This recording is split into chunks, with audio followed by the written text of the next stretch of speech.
Hello friends, ഒത്തിരി ഒത്തിരി സ്വപ്നങ്ങൾ സീരിയലിൻ്റെ ലേറ്റസ്റ്റ് എപ്പിസോഡ് റിവ്യൂയിലേക്ക് എല്ലാ കൂട്ടുകാർക്കും സ്വാഗതം. അങ്ങനെ തന്നെ അമ്പനാട് കുടുംബത്തിലെത്തിയിരിക്കുകയാണ് കേട്ടോ ശിവയും അതുപോലെ തന്നെ ബാക്കി എല്ലാ പെൺകുട്ടികളും അതുപോലെ വിവേകൊക്കെ. അതിനുശേഷം തന്നെ ഷാർമിളയ്ക്ക് ഒത്തിരി സന്തോഷമായി. ഇന്ന് അമ്മയുടെ കൂടെ ഞാൻ നിൽക്കുകയാണ്, സ്ഥിരമായിട്ട് ഇവിടെ നിൽക്കുന്നൊന്നുമില്ല, ഇന്ന് രാത്രി. അങ്ങനെ വസുന്ധരേനെ വിളിക്കുന്നുണ്ട്, ആൻറ്റിയോട് കാര്യങ്ങൾ സംസാരിക്കുന്നുണ്ട്. അമ്മയുമായിട്ടുള്ള പിണക്കങ്ങളൊക്കെ മാറി ഇന്നൊരു ദിവസം ഞാൻ എൻ്റെ അമ്മയുടെ കൂടെ കഴിയട്ടെ ആൻറ്റി എന്ന് ചോദിക്കുന്നുണ്ട് കേട്ടോ. മോളെ, നിൻ്റെ അമ്മയുടെ കൂടെ കഴിയണമെങ്കിൽ അത് എൻ്റെ സമ്മതം എന്തിനാണ്? കല്യാണം കഴിയുന്നത് വരെ മോൾ അവിടെ താമസിച്ചാലും ഈ ആൻറ്റിക്ക് ഒരു പ്രശ്നമില്ല. അത്രയും ദിവസമൊന്നും എനിക്ക് നിൽക്കാൻ പറ്റില്ല ആൻറ്റി. കാരണം എന്ന് വെച്ചിട്ടുണ്ടെങ്കിൽ ഇത് ഞങ്ങളുടെ തറവാടൊക്കെ തന്നെയായിരുന്നു. പക്ഷേ അമ്മാവൻ അമ്പനാട് വിക്രമൻ ഉണ്ടാക്കിയ വീടാണ്. ഇവിടെ ഒരു ദിവസം എങ്ങനെയോ ഞാൻ കഷ്ടിക്കുകയാണ് എൻ്റെ അമ്മയുടെ കൂടെ, അല്ലെങ്കിൽ ഒരിക്കലും ഞാൻ ഇവിടെ നിൽക്കില്ല. ഞാൻ നാളെ തിരിച്ചു വരുമെന്നും പറയുന്നുണ്ട് കേട്ടോ. നിനക്ക് സന്തോഷമായില്ലേ? നിൻ്റെ അമ്മ എവിടെയെന്ന് ചോദിക്കുന്നു. അമ്മ ഇവിടെ ഉണ്ട് ആൻറ്റി, ഞാൻ കൊടുക്കാം. അമ്മ ഞാൻ ഇപ്പോൾ വരാമെന്ന് പറഞ്ഞ് ശിവ അവിടെ നിന്ന് മാറി നിൽക്കുന്ന സമയത്തിന് ഷാർമിള വസുന്ധരയോട് സംസാരിക്കുന്നുണ്ട്. എനിക്ക് ഒരുപാട് നന്ദിയുണ്ട് വസുന്ധരയോട്, എൻ്റെ മോളെ എനിക്ക് തിരിച്ചു തന്നില്ലേ എന്ന് പറയുമ്പോൾ ഞാനല്ലേ നന്ദി പറയേണ്ടത്? ശിവയെപ്പോലെ നല്ലൊരു പെൺകുട്ടി എനിക്ക് തന്നതിന് ഞാൻ കുറച്ച് കാര്യങ്ങൾ വസുന്ധരയോട് അങ്ങ് പറയാം. മാത്രമല്ല ഇതെല്ലാം ചെയ്തു തന്നാൽ എനിക്കൊരു സമ്മാനം തരുന്നില്ലേ? വസുന്ധരയ്ക്ക് ഒരു സമ്മാനം ഞാൻ തരാം. ഞാനും ശിവമോളും കൂടി സെലക്ട് ചെയ്തിട്ട് നാളെ അങ്ങ് കൊണ്ടുവന്ന് തരാമെന്നും പറയുന്നുണ്ട്. ഞാൻ പറഞ്ഞ ഗിഫ്റ്റാണ് എനിക്ക് വേണ്ടത്, അല്ലാതെ വേറൊന്നല്ല. ഷാർമിളയുടെ ജീവൻ തന്നെയാണ് എനിക്ക് വേണ്ടതെന്ന് പറയുന്നു. ഷാർമിളയ്ക്ക് കാര്യങ്ങൾ മനസ്സിലായി. വിവേകിൻ്റെ കാര്യമല്ലേ വസുന്ധര പറയുന്നത്, എനിക്കതിന് സമ്മതമാണ് എന്ന് പറയുന്നു. വസുന്ധര പറയുന്നുണ്ട്, എന്തായാലും ധനപാലൻ തിരിച്ചു വരട്ടെ, അതിനുശേഷം ഞങ്ങൾ തീർച്ചയായും ആ വീട്ടിലേക്ക് വരുന്നതാണ്. ശിവമോളെ പെണ്ണ് കാണാൻ എന്നൊക്കെ പറയുന്നുണ്ട്. എൻ്റെ മോനെ കണ്ടില്ലേ, എൻ്റെ മോൻ എങ്ങനെയുണ്ടെന്ന് ചോദിക്കുമ്പോൾ അവനെ എനിക്കിഷ്ടമായി എന്ന് പറയുന്നു കേട്ടോ. അപ്പോഴത്തേനും എന്നാൽ പിന്നെ അങ്ങനെ ആവട്ടെ എന്ന് പറഞ്ഞിട്ട് ഫോൺ കട്ട് ചെയ്യുന്നു. അതിനുശേഷം തന്നെ വർഷയാണെങ്കിൽ വിവേകിനെക്കുറിച്ചുള്ള ചിന്തയിൽ നിൽക്കുകയാണ്. മനസ്സിൽ എപ്പോഴും വിവേകിൻ്റെ ചിന്തകൾ മാത്രമേ ഉള്ളൂ. ആ സമയത്ത് ചിലപ്പോൾ ശ്രീയേട്ടൻ്റെ ഓരോരോ കാര്യങ്ങൾ എങ്ങനെയെങ്കിലും തപ്പിപ്പിടിച്ച് വരും. ശിവ അങ്ങോട്ട് വരുന്നുണ്ട് കേട്ടോ. നീ എന്താ ഇങ്ങനെ ഡെസ്പായിട്ടിരിക്കുന്നത്? എന്തെങ്കിലും പ്രശ്നമുണ്ടോ എന്ന് ചോദിക്കുന്നുണ്ട്. ഒന്നുമില്ല ശിവ, പിന്നെ ഇന്ന് ഞാൻ അമ്മയുടെ കൂടെ ആയിട്ടോ നിൽക്കുന്നതെന്ന് പറയുന്നത് ഒരു സന്തോഷമുള്ള കാര്യമല്ലേ? പിന്നെ വയനാട്ടിലത്തെ ഒരു കാര്യം കൂടിയുണ്ട്, ഒരു ന്യൂസ്, ഒരു മിസ്സിങ് കേസാണ്. അയാളുടെ ഒരു കൂട്ടുകാരനാണ് മിസ്സിങ് ആയതെന്ന് പറഞ്ഞിട്ട് ഫോട്ടോ ഒക്കെ അയച്ചു തന്നിട്ടുണ്ട്. എനിക്ക് പേരൊന്നും അറിയില്ല, പക്ഷെ നിനക്ക് ആളെ കണ്ടാൽ ചിലപ്പോൾ മനസ്സിലാവും, നീ വയനാട്ടുകാരിയല്ലേ. പക്ഷേ ആ ഫോട്ടോ കാണിക്കുന്ന ശ്രീനാഥിൻ്റെ ഫോട്ടോ ആട്ടോ. അത് കാണുമ്പോൾ ആകെ ഞെട്ടി കരയുന്നുണ്ട് കേട്ടോ. എന്തിനാ താൻ കരയുന്നത്? ഇത് ശ്രീയേട്ടൻ്റെ ഫോട്ടോ ആണ്.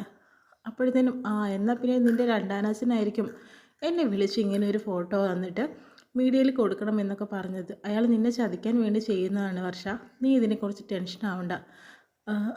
എൻ്റെ ശിവ, എൻ്റെ ശ്രീയേട്ടൻ ജീവിച്ചിരിപ്പുണ്ടാവോ? അതൊന്നുമില്ല. ഉണ്ടെങ്കിൽ തന്നെ അദ്ദേഹം ആദ്യം തന്നെ അയാളുടെ വീട്ടിലായിട്ട് കോണ്ടാക്ട് ചെയ്യും, പിന്നീട് നിന്നെയും. ഇതൊന്നും ഇത്രയും കാലം സംഭവിച്ചിട്ടില്ല. നീ ഇങ്ങനെ വിഷമിക്കല്ലേ, നിന്നെ തകർക്കാൻ വേണ്ടിയിട്ട് അയാൾ ചെയ്തതായിരിക്കും. നീ സങ്കടപ്പെടാതിരിക്കുക എന്ന് പറയുന്നുണ്ട് കേട്ടോ. എന്നിട്ട് എനിക്കൊരു ഫോൺ വരുന്നുണ്ട്, അങ്കിതാണ്, ഞാനിപ്പോൾ വരാമെന്ന് പറഞ്ഞു പോകുന്നു കേട്ടോ. മനസ്സിലെപ്പോഴും വിവേകിൻ്റെ ചിന്തകൾ വരുമ്പോഴത്തേനും ശ്രീയേട്ടൻ്റെ കാര്യങ്ങളുമായിട്ട് ആരെങ്കിലും വരും. ഇതെന്താ ഇങ്ങനെ എന്ന രീതിയിലൊക്കെ വർഷ ചിന്തിച്ച് കൂട്ടുന്നുണ്ട് കേട്ടോ. പിന്നെയാണെങ്കിലോ ഡിവൈഎസ്പിയാണ് തിരിച്ചു പോവാണ്. ഈ 2 പോലീസ് ഇവിടെ എസ്കോർട്ടായിട്ടുണ്ടാവും. അതുകൊണ്ട് തന്നെ നിങ്ങൾ ഇനി പേടിക്കേണ്ട ആവശ്യമൊന്നുമില്ല. എന്തെങ്കിലും ആവശ്യമുണ്ടെങ്കിൽ എന്നെ അപ്പം വിളിക്കണമെന്ന് പറയുന്നു. മാഡം പോണ സമയത്ത് തന്നെ നമ്മുടെ അഞ്ജു അതുപോലെ തന്നെ അഭിയും കൂടി അവരെ യാത്രയാക്കാൻ പോകുമ്പോൾ, അഞ്ജു നീ ഇവിടെ നിൽക്കുമെന്ന് പറയുന്നു. മാഡത്തെ ഒന്ന് പറഞ്ഞയച്ചിട്ട് വരാം. മാഡത്തിന് അഭി പറഞ്ഞയച്ചോളും, താൻ ഇവിടെ നിൽക്ക്. എന്തായാലും നമുക്ക് ഇവിടെ നിന്ന് ഇനി പോകണ്ട, നീ ഇവിടെ നിന്നോ എന്ന് പറയുന്നുണ്ട്. അത് പറ്റില്ല, ഇത് രാഹുലിൻ്റെ അച്ഛൻ്റെ വീടാണ്. രാഹുൽ എന്നാണ് ഒരു ജോലിയൊക്കെ നേടിയിട്ട് എന്നെ സ്വന്തമായിട്ട് സ്വന്തം കാലിൽ നിന്നിട്ട് കൊണ്ടുവരാനാവുന്നത്, ആ സമയത്ത് ഞാൻ രാഹുലിൻ്റെ കൂടെ തിരിച്ചു വരുമെന്ന് പറയുന്നുണ്ട്. അല്ലാതെ അച്ഛൻ്റെ ബിസിനസ്സും സ്വത്തും ഒക്കെ നടത്തിപ്പുകാരനായിട്ടുള്ള ഒരു ഭർത്താവല്ല എനിക്ക് വേണ്ടത് എന്ന് പറയുന്നുണ്ട്. അതുവരെ ഞാൻ വെയിറ്റ് ചെയ്യാം. ഇത്രയും ആയില്ലടോ, പിന്നെ എന്താണെന്ന് പറയുന്നു. ആ സമയത്ത് എന്നാൽ പിന്നെ അങ്ങനെ ആയിക്കോട്ടെ, എന്നാൽ പിന്നെ ചെറിയ റൊമാൻസൊക്കെ ആയിക്കോട്ടെ.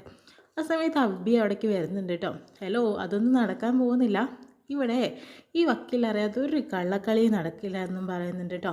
ഞാൻ അറിയാതെ ഒരു ഈച്ച പോലും പറക്കില്ല എന്നാണ് അതിൻ്റെ അർത്ഥം. നിങ്ങൾ അങ്ങനെ റൊമാൻസ് ഒന്നും ആവേണ്ട, അതിനൊക്കെ ഒരു സമയമുണ്ടെന്നൊക്കെ പറഞ്ഞ് അവരുടെ സ്വർഗത്തിൽ കട്ടുറുമ്പാവുന്നുണ്ട്. അതിനുശേഷം ഷാർമിലയോട് ചെന്നിട്ട് വർഷ കാര്യങ്ങളൊക്കെ സംസാരിക്കുന്നുണ്ട് കേട്ടോ. അങ്ങനെ ആ രാഘവൻ എന്ന് പറഞ്ഞാൽ എൻ്റെ രണ്ടാനച്ഛൻ വിളിച്ചിട്ട് ഇങ്ങനെ ഒരു ന്യൂസ് ശിവയ്ക്ക് കൊടുത്തു. ആൻറ്റി, അദ്ദേഹം ജീവിച്ചിരിപ്പുണ്ടോ എന്ന് എനിക്കറിയില്ല, ആകെ സങ്കടമാവുന്നുണ്ട്. മോൾ എന്തിനെങ്ങനെ വിഷമിക്കുന്നത്? ശിവ പറഞ്ഞ മറുപടി തന്നെയാണ് ഷാർമിളയ്ക്കും പറയാനുള്ളത്. ആദ്യം അയാൾ ജീവിച്ചിരിപ്പുണ്ടെങ്കിൽ അച്ഛനും അമ്മയും കോണ്ടാക്ട് ചെയ്യാതിരിക്കില്ലല്ലോ എന്നൊക്കെ പറയുന്നുണ്ട് കേട്ടോ. ആ സമയത്താണെങ്കിൽ വിവേകിൻ്റെ കാര്യം ഇപ്പോൾ ആൻറ്റിയോട് പറയണ്ടെന്ന് പറഞ്ഞ് മൗനമായി നിൽക്കുന്നു. പിന്നെ അവിടേക്ക് വിവേക് വരുന്നുണ്ട്. ആ മോനെ എന്ന് പറയുന്നുണ്ട്. അങ്ങനെ വർഷം അവിടെ നിന്ന് എണീറ്റ് പോകുന്നുണ്ട് കേട്ടോ. മോനെ എല്ലാവരും കൂടി യാത്ര ചെയ്ത് പോകാനായിട്ട് പോവാണ്. ആൻറ്റിക്ക് ഇപ്പോൾ എങ്ങനെയുണ്ടെന്ന് ചോദിക്കുമ്പോൾ എൻ്റെ മക്കളെ കണ്ടപ്പോൾ എൻ്റെ പ്രശ്നങ്ങളൊക്കെ മാറി. മോനെ എനിക്ക് ഒത്തിരി ഇഷ്ടമായെന്ന് പറയുന്നു. മോനെ ശിവ ഇന്ന് രാത്രി ഇവിടെയാണ് നിൽക്കുന്നത്. മോന് വിരോധമൊന്നുമില്ലല്ലോ? എനിക്കെന്ത് വിരോധമാണ് ആൻറ്റി? അതായത് ശിവ അങ്ങനെയല്ലേ ചെയ്യേണ്ടത്? പിന്നെ മോൻ്റെ അമ്മയും ഞാനും കൂടി കുറച്ച് തീരുമാനങ്ങളൊക്കെ എടുത്തിട്ടുണ്ട്. മോനത് വഴിയെ മനസ്സിലായിക്കോളൂ എന്ന് പറയുന്നു. കുറച്ചൊക്കെ എനിക്കറിയാം ആൻറ്റി എന്ന് പറയുന്നുണ്ട്. എന്നാൽ പിന്നെ ഞങ്ങൾ പോട്ടെ എന്ന് പറഞ്ഞിട്ട് വിവേകിന് അത്ര താല്പര്യമില്ല. ശിവയുടെ കേസ് തന്നെയാണ് പറയാൻ പോകുന്നത്. അല്ല വിവാഹത്തെ കാര്യമായിരിക്കും മമ്മി ആൻറ്റിയോട് സൂചിപ്പിച്ചിട്ടുണ്ടാവുക എന്നുള്ള കാര്യം വിവേകിന് നന്നായിട്ട് അറിയാട്ടോ. എന്നാൽ ശരി ഞാൻ പോട്ടെ എന്ന് പറഞ്ഞിട്ട് വിവേക് മാറിപ്പോന്നു. അതിനുശേഷം തന്നെ വർഷയാണെങ്കിലോ ശ്രീയുടെ അച്ഛനെ വിളിച്ച് കാര്യങ്ങൾ സംസാരിക്കുന്നുണ്ട്. ആ സമയത്ത് അഭിയും ശിവയോടെ ഉണ്ട്. ശിവയല്ല, നമ്മുടെ അഞ്ജൂടെ ഉണ്ട്. അതിനുശേഷം തന്നെ അച്ഛൻ ഇങ്ങനെ രാഘവൻ എൻ്റെ രണ്ടാനച്ഛൻ വിളിച്ചിട്ട് കാര്യങ്ങളൊക്കെ ഇങ്ങനെ പറഞ്ഞു. മോളെ അത് ശരിയാണ്, ഇവിടെ അയാൾ ഇങ്ങനെ പറഞ്ഞുകൊണ്ട് നടക്കുന്നുണ്ട് ശ്രീ ജീവിച്ചിരിപ്പുണ്ടെന്ന്. അവൻ്റെ ശരീരം കിട്ടാത്ത സ്ഥിതിക്ക് അവൻ ഇപ്പോഴും ജീവിച്ചിരിപ്പുണ്ടെന്ന് അയാൾക്ക് എന്ത് വേണമെങ്കിൽ വിളിച്ച് പറയാമല്ലോ. ഇത്രയും കാലമായിട്ട് അവൻ തിരിച്ചു വന്നില്ലല്ലോ മോനെ. എങ്ങനെയെങ്കിലും എവിടെയെങ്കിലും ചെറിയൊരു ജീവനുണ്ടെങ്കിൽ അവൻ എന്തായാലും തിരിച്ചു വരേണ്ട സമയം കഴിഞ്ഞു. എൻ്റെ മോളെ വിഷമിക്കാൻ വേണ്ടിയിട്ടാണ് അവൻ ഇങ്ങനെ പറഞ്ഞുകൊണ്ട് നടക്കുന്നത്. മോൾ അതിന് വിഷമിക്കൊന്നും വേണ്ട. കൊച്ചിയിൽ നല്ലൊരു ജീവിതത്തിൽ നല്ല സന്തോഷമായിട്ട് നീ ജീവിക്കണം. ഇപ്പം നിൻ്റെ സന്തോഷം കെടുത്താൻ വേണ്ടിയിട്ടാണ് അയാൾ ഓരോന്നും പറഞ്ഞ് നടക്കുന്നത്. നീ അത് കാര്യമൊക്കെ നിൽക്കരുതെന്ന് പറയുന്നു.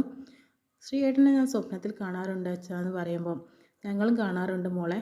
എന്തായാലും അവന് വേണ്ടി കർമ്മങ്ങളൊന്നും ചെയ്തിട്ടില്ല, അതൊക്കെ ചെയ്യണം. ആ സമയത്ത് ഞാൻ പറയാം, മോൾ അവന് വേണ്ടി നന്നായിട്ട് പ്രാർത്ഥിച്ചാൽ മതി. അവൻ്റെ ആത്മാവിന് നിത്യശാന്തി എന്തായാലും കിട്ടും മോളിലൂടെ എന്നൊക്കെ പറയുന്നുണ്ട്. മോൾ വിഷമിക്കേണ്ട കാര്യമില്ല കേട്ടോ, അച്ഛനുണ്ടാവും. സ്വന്തം അച്ഛൻ പറയുന്നത് പോലെ കേട്ടാൽ മതി. മോൾക്കൊരു നല്ലൊരു ജീവിതം കിട്ടുവാണെങ്കിൽ ആ ഒരു ജീവിതത്തിൽ സന്തോഷമായിട്ട് മോൾ മുന്നോട്ട് പോകണമെന്നൊക്കെ പറഞ്ഞ് മനസ്സിലാക്കി കൊടുക്കുന്നുണ്ട്. ശരിയെന്ന് പറഞ്ഞിട്ട് ഫോൺ കട്ട് ചെയ്യുന്നുണ്ട്. പിന്നെ വിളിക്കാമെന്ന് പറഞ്ഞിട്ട് അങ്ങനെ രാഘവനെയും അതുപോലെ ഹരിതയാണ് കാണിക്കുന്നത്. ഹരിതയാണെങ്കിലോ രാഘവനോട് കാര്യങ്ങൾ സംസാരിക്കുന്നുണ്ട്. വർഷ എങ്ങനെ നിൻ്റെ ഒരു ശത്രുവായതെന്ന് ചോദിക്കുമ്പോൾ എൻ്റെ യഥാർത്ഥ ശത്രു വർഷയല്ല, ആ കട്ടപ്പനക്കാരിയാണെന്ന് പറയുന്നു അഞ്ജു. വർഷയാണ് എൻ്റെ പ്ലാനിങ് ഒക്കെ തകർത്തത്, അവനും അവളുടെ ബോയ് ഫ്രണ്ടും കൂടി. രാഹുലിനെ എങ്ങനെയെങ്കിലും എൻ്റെ വരുതിയിലാക്കാൻ നോക്കിയതാണ്, അവനെ കിഡ്നാപ്പ് ചെയ്ത് അവൻ എൻ്റെ കഴുത്തിൽ താലി കെട്ടിച്ച് അഞ്ജുവിന് ഇവിടുന്ന് നാട് കടത്താനായിരുന്നു എൻ്റെ പ്ലാനിങ്. ആ പ്ലാനിങ് ഒക്കെ തകർത്തതും വർഷയാണ്. അതുകൊണ്ടുള്ള ദേഷ്യമാണ്, അല്ലാതെ ഒന്നുമല്ല. അങ്ങനെ അവൾ അങ്ങനെ സൂഹിക്കേണ്ട. എൻ്റെ അവസാനത്തെ പ്ലാനിങ് എല്ലാം നഷ്ടപ്പെടുത്തിയത് അവളാണ്. ഞാൻ ജീവിത തുല്യം സ്നേഹിച്ച രാഹുൽ, അതുപോലെ തന്നെ ഞാൻ ഒത്തിരി സ്നേഹിച്ച എൻ്റെ അങ്കിളും സ്വത്തും ചെറുപ്പം മുതലേ ആ സ്വത്തും സമ്പാദ്യമൊക്കെ കണ്ടു വളർന്നവളാണ് ഞാൻ. അതിന്നല്ലെങ്കിൽ നാളെ എൻ്റെ കയ്യിൽ കിട്ടുമെന്ന സന്തോഷത്തിൽ ജീവിച്ച ഒരാളായിരുന്നു ഞാൻ. അതുകൊണ്ട് തന്നെ ഇപ്പോൾ അതെല്ലാം നഷ്ടപ്പെട്ടു. അതൊക്കെ വർഷ കാരണമാണ്. അതൊരിക്കലും തന്നെ ഇനി നഷ്ടപ്പെടാൻ പാടില്ല. അതിൻ്റെ പകയാണ് എനിക്ക് വർഷയോടെന്ന് പറയുന്നു. രാഘവൻ്റെ കൂടെ കൂടിയിട്ട് വർഷയെ തകർക്കാനുള്ള പ്ലാനിങ് ആട്ടോ ഹരിത നടത്തുന്നത്.